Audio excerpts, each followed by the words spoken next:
Green line का project आपके सामने है। इंशाल्लाह अगस्त से पहले उसका इफ्तिताह हो जाएगा। उसकी बस मास ट्रांजिट सिस्टम वो भी एक हमारी जो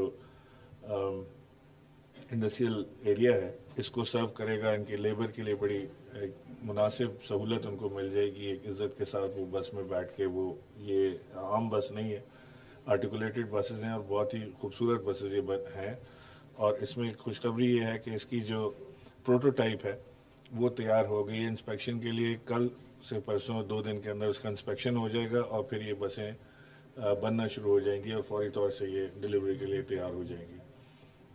ये कराची का पहला मास ट्रांजिट सिस्टम प्रोजेक्ट होगा जो इसके साथ इसके ऑरेंज लाइन जो कि सिंध गवर्नमेंट कर रही है वो भी इसके साथ जोड़ दी जाएगी और ये एक बड़ी सहूलत मिल जाएगी हमारे लेबर को और हमारे ऑफिस क्लास को, जो एक सस्ती और बेहतरीन सवारी उनको मिल सकती है।